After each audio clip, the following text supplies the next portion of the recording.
bienvenido a mi canal. Yo soy Caro Morán, soy mamá de 2 niños y en esta ocasión vamos a platicar sobre la inesperada llegada de la diabetes gestacional. Esto fue algo que padecí en mi primer embarazo. Fue diagnosticado con el test de la glucosa y para mí fue como un balde de agua fría. Jamás me lo esperé. Durante mi embarazo me moví bastante, nadaba, caminaba, iba al gimnasio. Mi primer embarazo fue diagnosticado con el test de la glucosa y para mí fue como un balde de agua fría. En un principio sí me di mis antojitos, muchos antojos de postres, pan y muchos carbohidratos, y esto hizo que me sintiera culpable de este diagnóstico. Hoy vamos a clarificar mitos y realidades sobre este tema, sobre la diabetes gestacional, así que te recomiendo que te quedes a ver este video hasta el final porque vamos a tener muchos tips y herramientas con la doctora Jimena de León. Ella fue quien me estuvo guiando en todo este proceso donde me sentí perdida, con mucho miedo por mi bebé, por mí, por mi parto. Vamos a invitar a la doctora Jimena. Feliz de tenerte aquí porque tú fuiste para mí como un angelito en este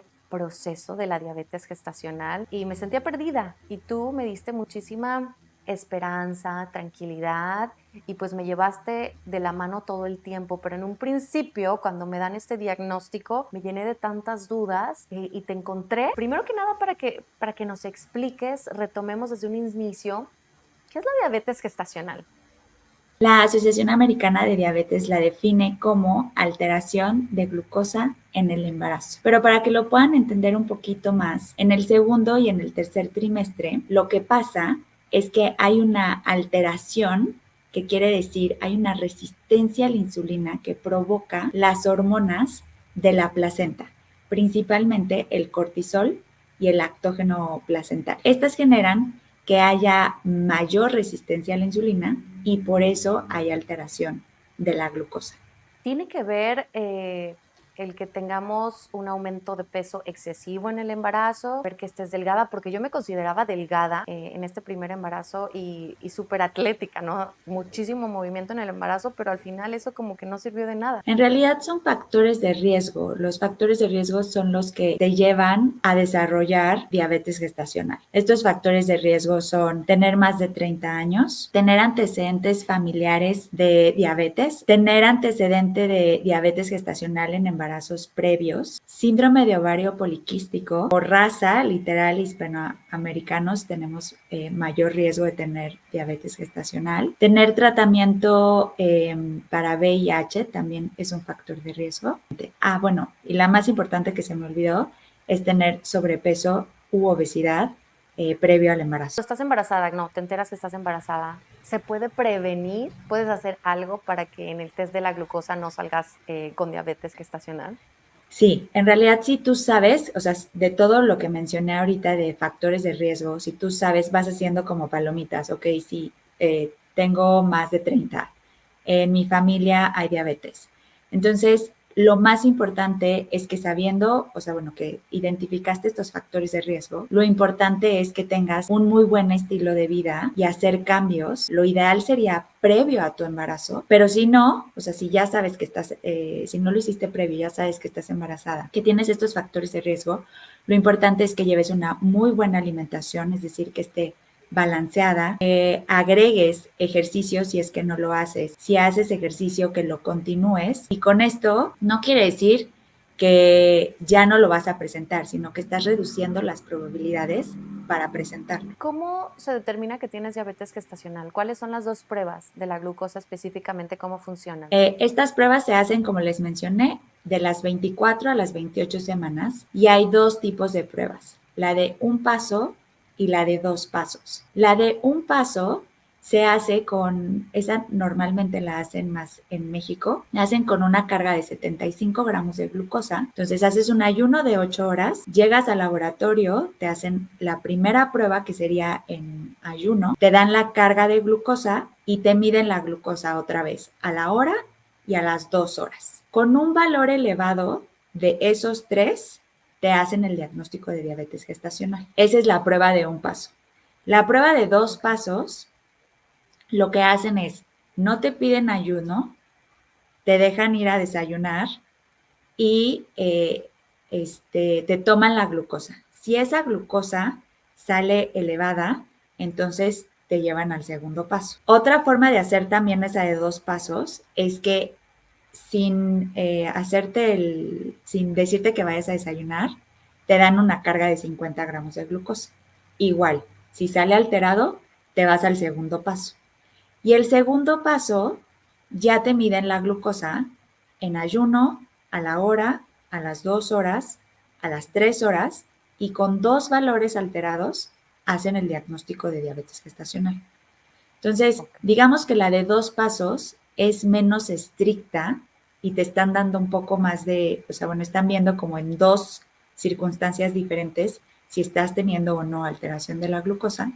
Y la de 1 paso, pues nada más con un valor hacen el diagnóstico. Digamos que te dan el diagnóstico. Lo que me pasó a mí es que me llené de miedo, no sabía qué hacer, me dio culpa. Entonces, me recuerdo que la doctora me dijo en ese momento que tenía mucho que ver, como dijiste tú, con la placenta, pero también me explicó de los riesgos y consecuencias tanto para mamá como para bebé. ¿Cuáles serían estos riesgos? Se dividen los riesgos a corto y largo plazo, y hay riesgos en mamá y riesgos en bebé. Entonces vamos a hablar primero de los riesgos de la mamá. Una vez que se hace el diagnóstico, la mamá tiene más probabilidades a presentar preeclampsia, que preeclampsia es alteración en la presión arterial. Esa presión arterial se va hacia arriba y hay que estar vigilando a esas mamás más estrechamente en esa presión arterial para que no se eleve. Puede haber polidramnios, que esto quiere decir aumento del líquido en el bebé, y entonces ese aumento de líquido nos puede traer otras complicaciones, como podría ser un parto pretérmino, que quiere decir un parto antes de tiempo, que tengan que programar una cesárea. Esto es por 2 cosas. Podría ser por el líquido, porque si ya hay demasiado líquido amniótico, pues hay que sacar ese bebé. Y 2, si el bebé está creciendo demasiado, que eso también entraría dentro de la complicación del bebé, que esto se llama macrosomía. El bebé, imagínense, en la placenta, toda esta glucosa que está en exceso, le empieza a llegar más glucosa al bebé por medio de la placenta, y el bebé empieza a crecer más de lo que debería. O sea, realmente esta es la causa por la cual es tan importante tener ese control de glucosa, porque yo quiero que ese bebé no crezca más de lo que debería. Y macrosomía se define como más de 4 kilos, el peso de ese bebé al nacimiento. Entonces, como no va a poder pasar por el canal de parto un bebé tan grande, pues entonces lleva como complicación de la mamá a corto plazo que sea cesárea. Y a largo plazo, hablando específicamente igual de la mamá, es que presente diabetes tipo 2. O sea, que esta diabetes, que bien les explicaba que solamente es en el embarazo, se desarrolle una diabetes tipo 2 en la edad, conforme vayan pasando el tiempo. Entonces, o sea, no hay como una fecha determinada, o sea, siempre tienes como ese pendiente de que podrías padecer diabetes tipo 2. Exactamente.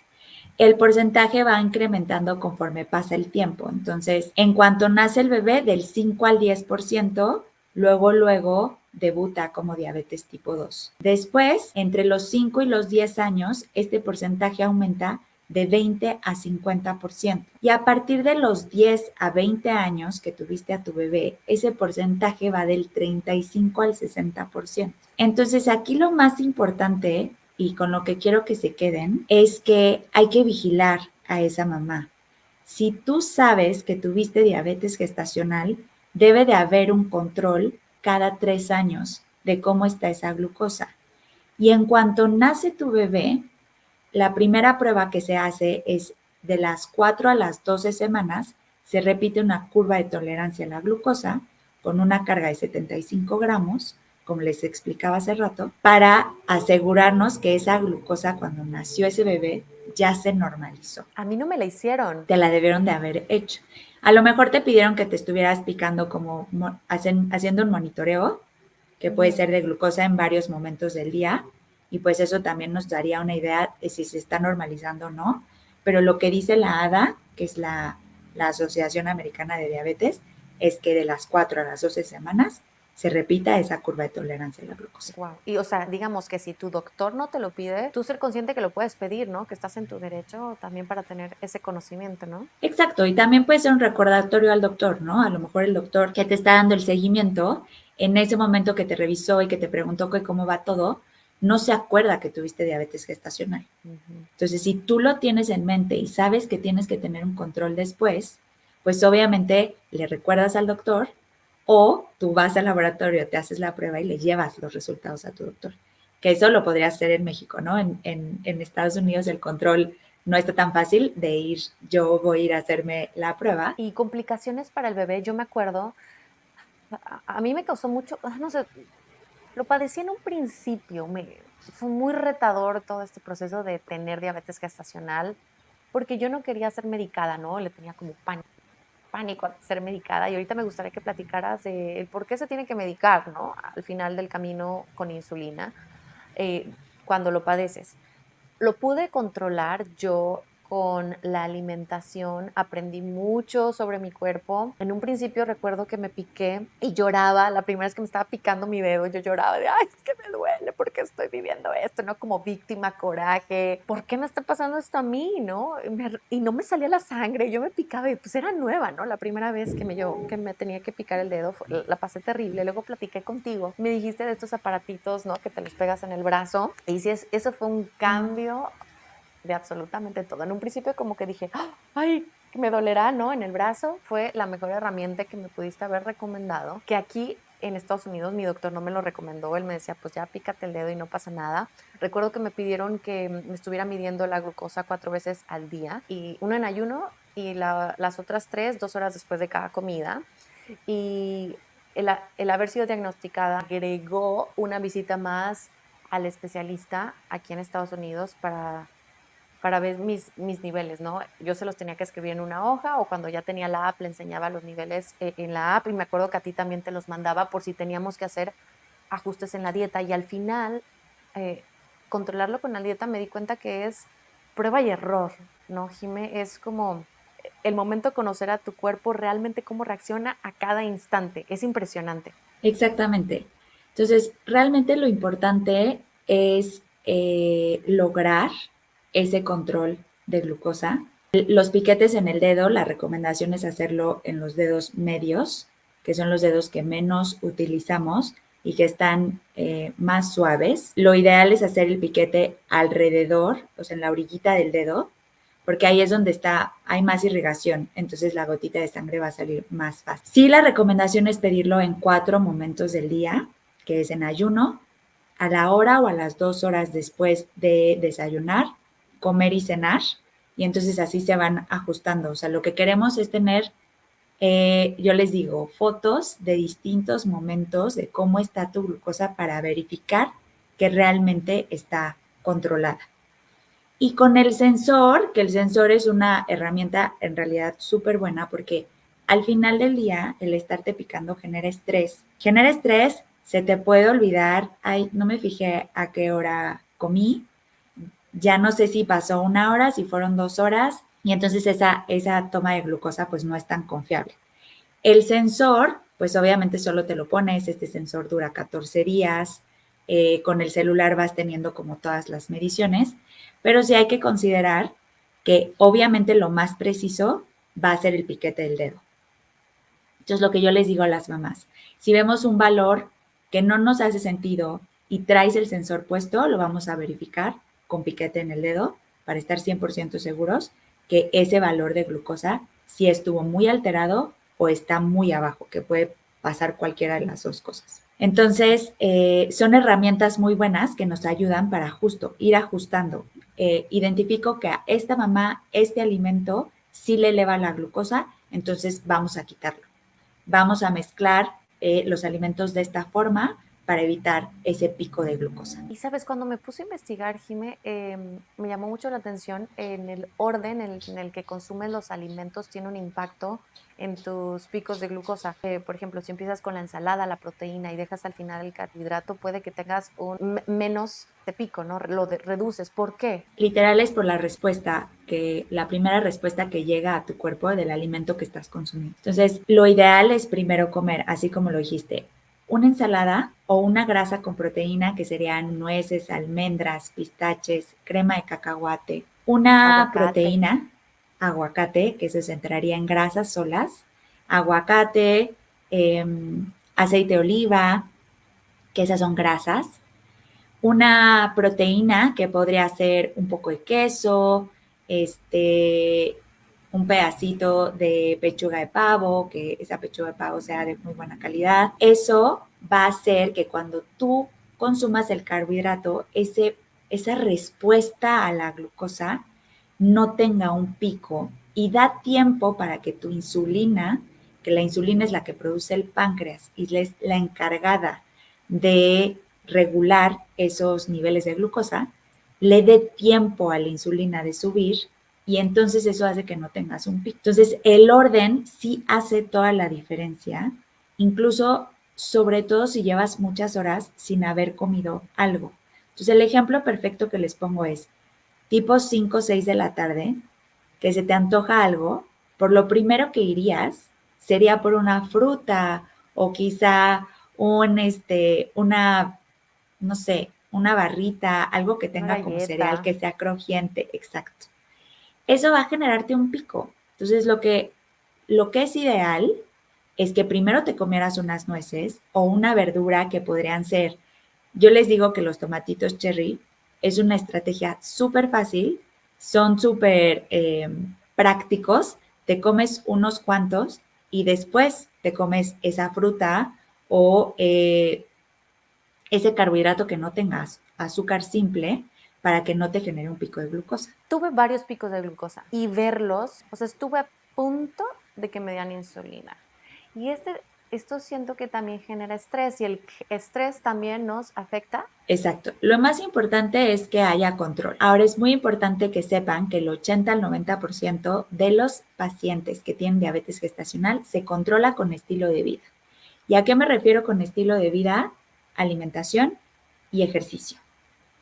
Con estas dos herramientas vamos a lograr que esos niveles de glucosa se controlen. Si no se controlan, entonces la tercera, o sea, más bien lo que se debe de agregar es medicamento. Y ese medicamento, la primera línea de tratamiento es la insulina, porque la insulina es la más segura. La insulina no cruza la barrera placentaria, que esto quiere decir no le llega el medicamento al bebé. Los medicamentos tomados, el más utilizado es la metformina, ese medicamento sí cruza la barrera placentaria, le llega el medicamento al bebé y el bebé también hace hipoglucemias. Entonces, realmente lo que se busca con diabetes gestacional, que lo estábamos mencionando hace rato, es evitar las complicaciones. Yo quiero que esa mamá y ese bebé tengan las menores complicaciones a corto y a largo plazo. Y no había terminado de mencionar las de corto plazo y largo plazo del bebé, De bebé, lo sí. que de bebés. Lo que yo quiero es que ese bebé, cuando la mamá está descontrolada, tienen ictericia, que quiere decir que se ponen muy amarillos en la piel y el estar amarillos o tener estos niveles elevados de ictericia puede tener alteraciones a nivel neurológico. Entonces, por eso es tan importante que se regulen esos niveles de bilirrubinas, ¿no? Para que el bebé no esté amarillo.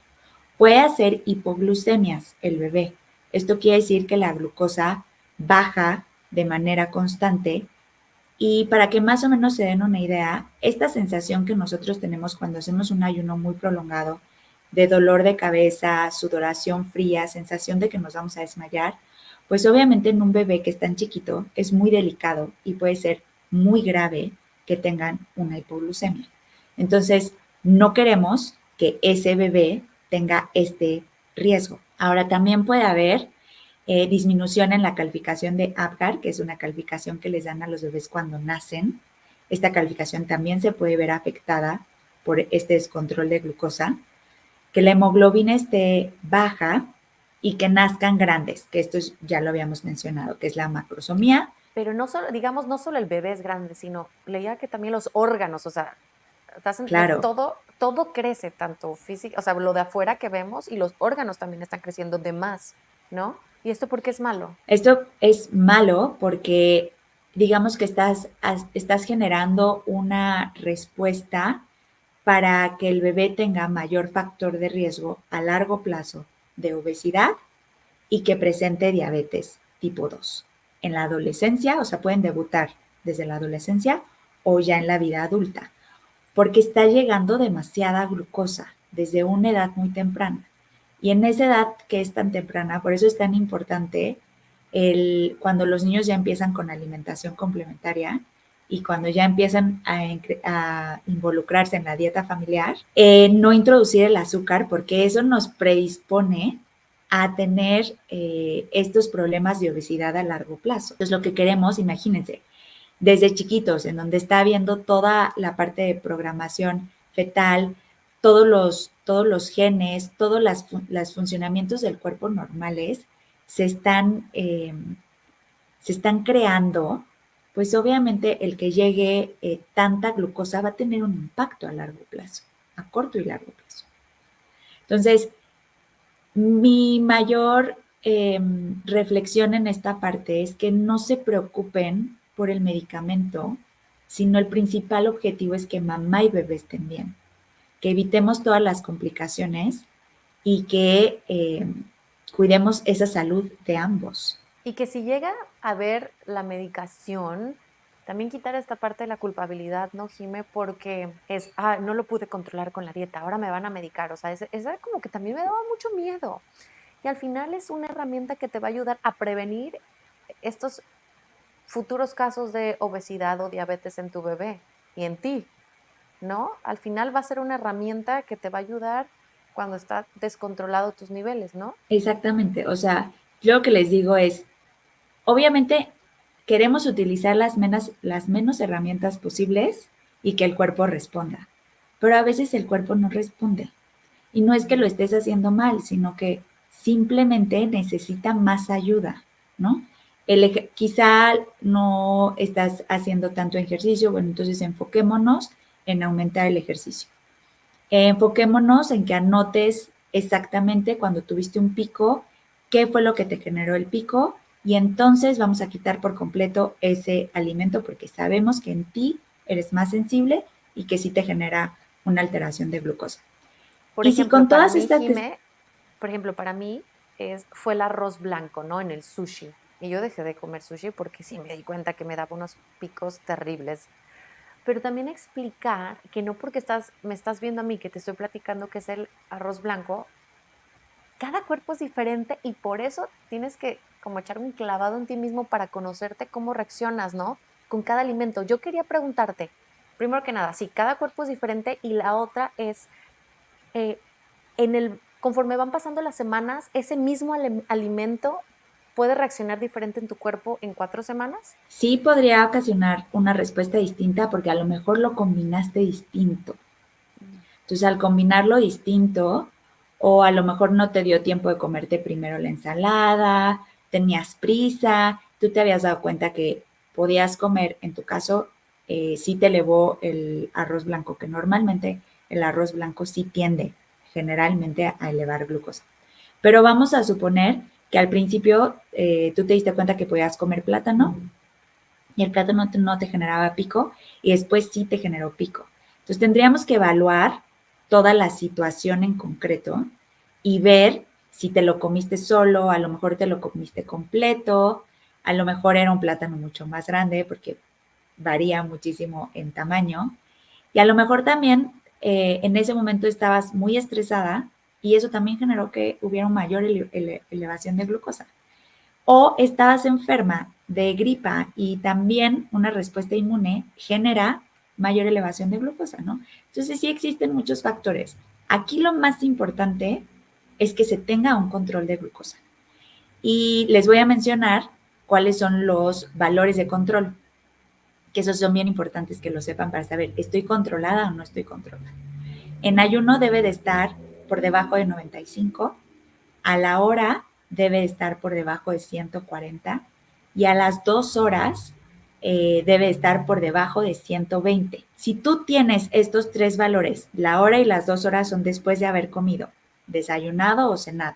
O sea, en diferentes momentos del día después de haber consumido el alimento, debe estar debajo de estos que son los valores de control para saber que efectivamente estás controlada. Y vamos a suponer que terminaste de comer y a las 2 horas estás teniendo 150, pues ese es un valor que está en descontrol y probablemente necesitemos agregar medicamento.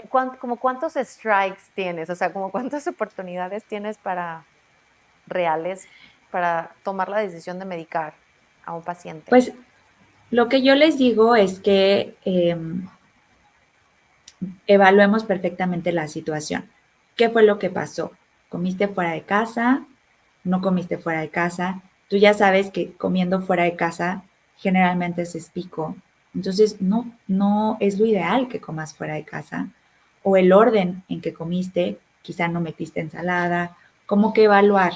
Pero si estoy viendo demasiados picos, a lo mejor en un día sí tuvo 3 picos, pues entonces, y si está siguiendo las recomendaciones, entonces lo ideal es agregar medicamento.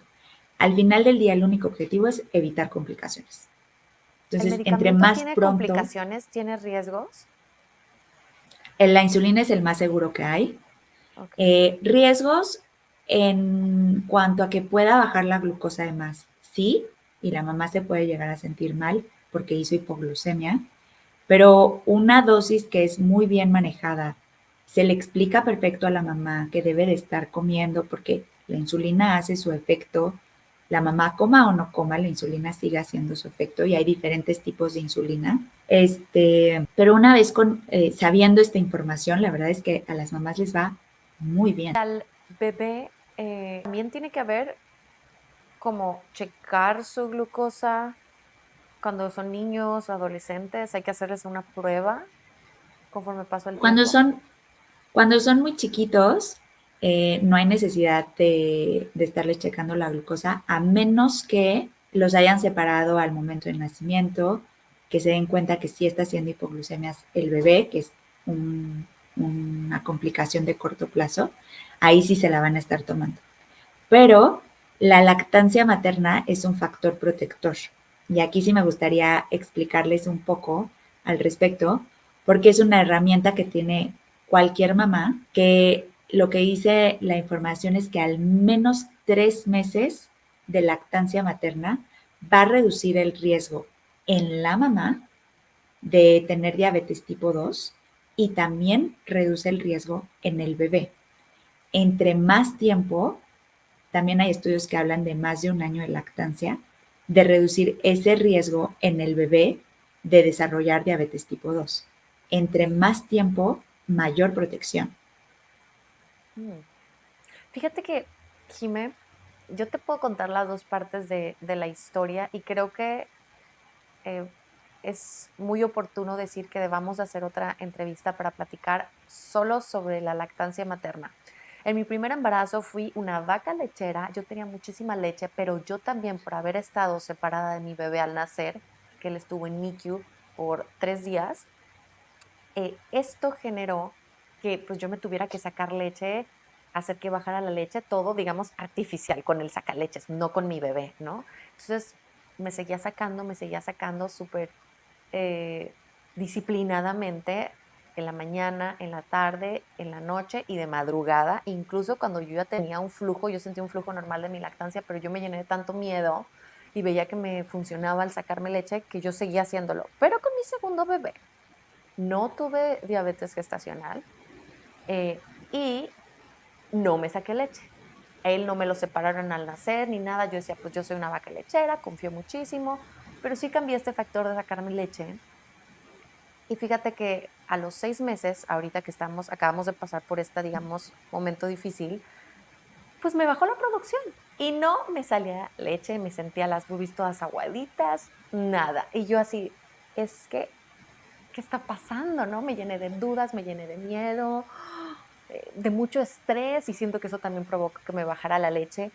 El Por hecho es supuesto. de que te llenas de como, son cada momento de la maternidad, no solo en el embarazo, que tú quieres proteger a tu bebé todo el tiempo, ¿no?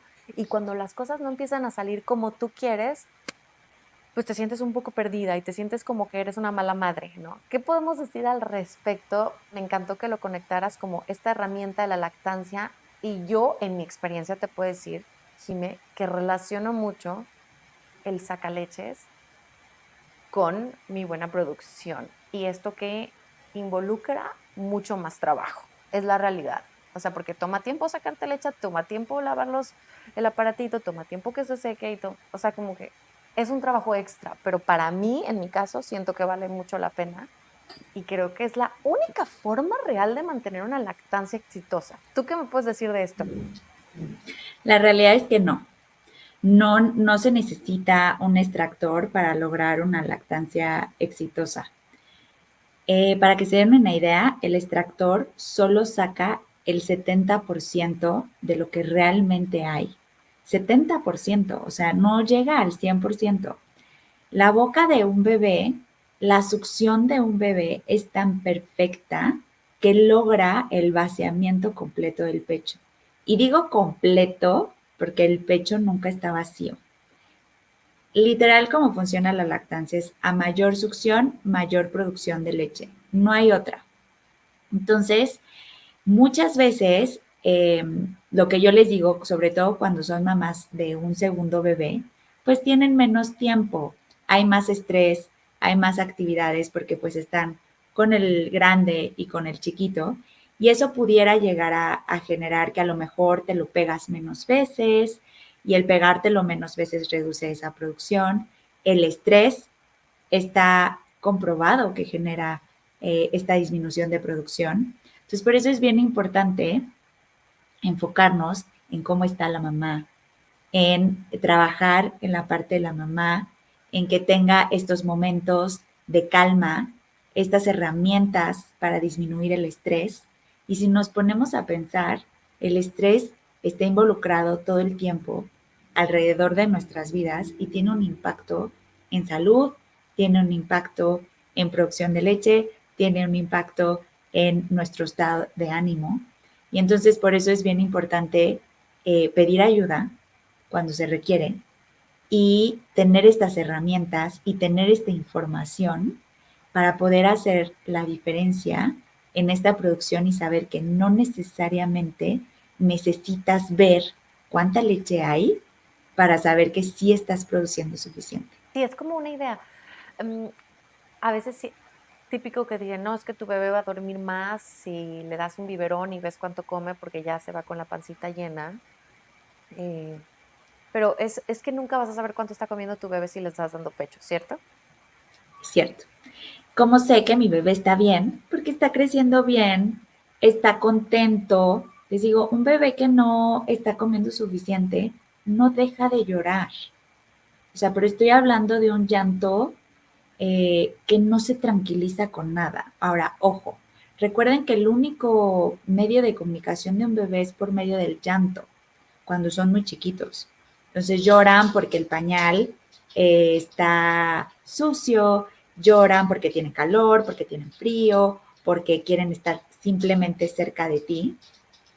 Eso genera ese llanto, pero un llanto que no se controla con nada, además de que nos puede dar como un poco de alarma, también nos podría estar hablando de que no está comiendo suficiente. Y la otra forma es si vemos que el bebé no está creciendo de acuerdo a su curva de crecimiento, de acuerdo a su carril de crecimiento, pues eso me hablaría que ese bebé le está haciendo falta leche.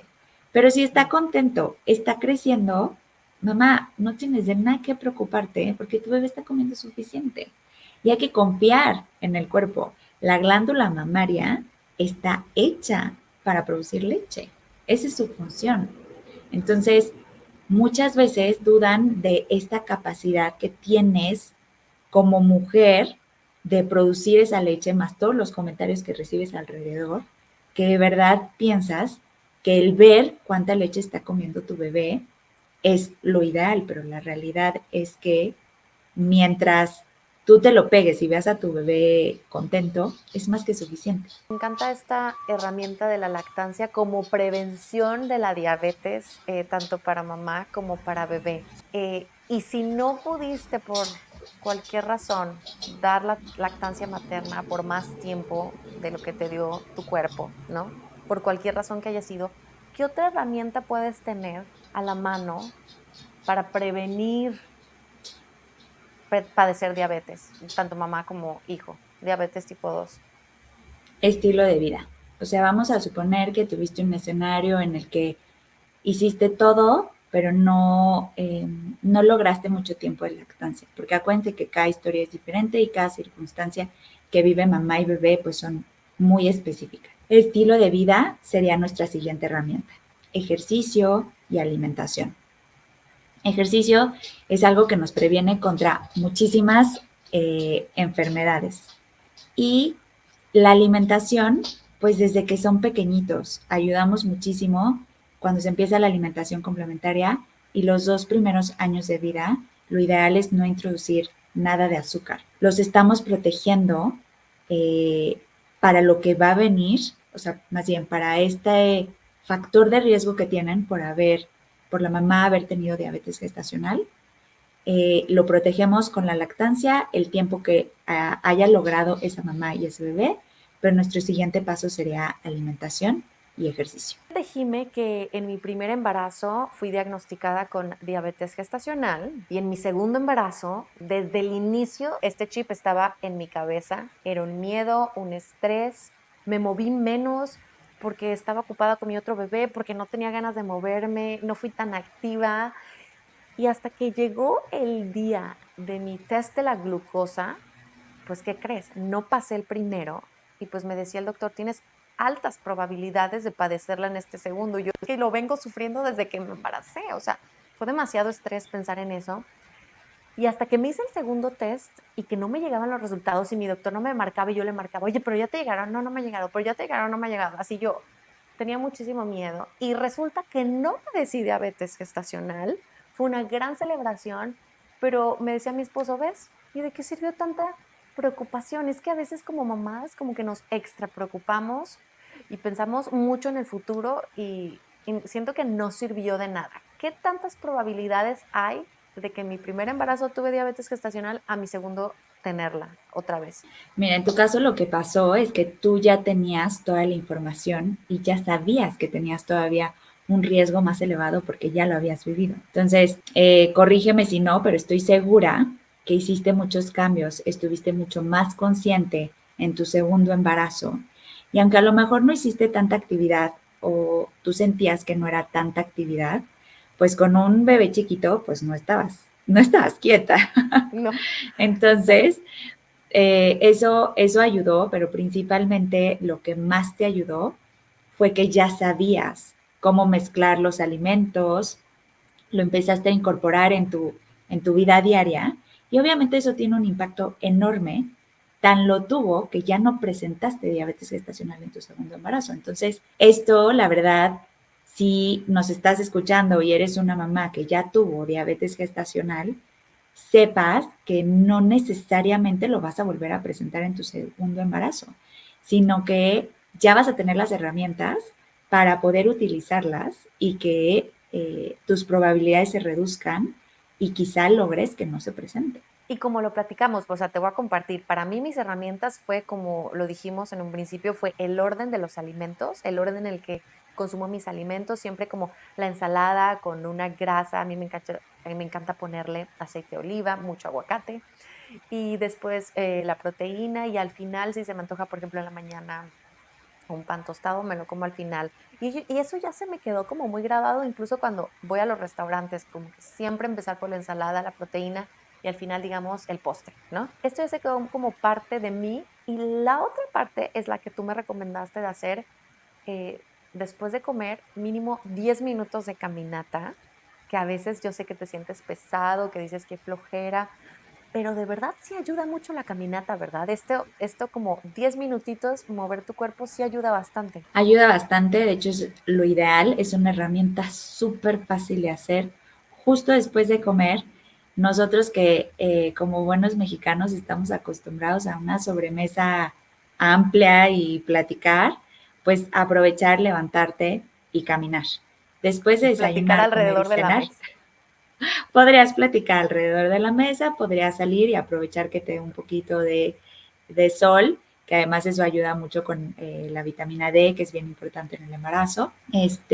Pero lo que principalmente hace es regular esa glucosa, que esos niveles de glucosa, esa respuesta de glucosa no sea elevada porque estás en actividad. Entonces, de 10 a 20 minutos es lo ideal después de desayunar, comer y cenar. 3 cosas que te gustaría que se quedaran las mamás o alguien que ustedes conocen que padece diabetes gestacional. ¿Con qué 3 cosas se deben de quedar hoy para accionar y cuidar sus niveles de glucosa en la sangre si están embarazadas con diabetes gestacional? Bueno, las 3 cosas más importantes serían, una, que identifiques los factores de riesgo. Si tienes factores de riesgo, te prepares previo a. Si ya estás embarazada, no necesitas esperar a que te hagan la prueba. O sea, yo te diría, empieza con cambios en tu alimentación, a ser más consciente, a tener este orden del que platicamos. Esa sería la segunda, ¿no? La parte de alimentación. Y para mí la tercera, que nos ayuda definitivamente en muchas cosas, no solamente en diabetes gestacional, es el incorporar ejercicio. El ejercicio va a hacer que esta respuesta sea mucho mejor.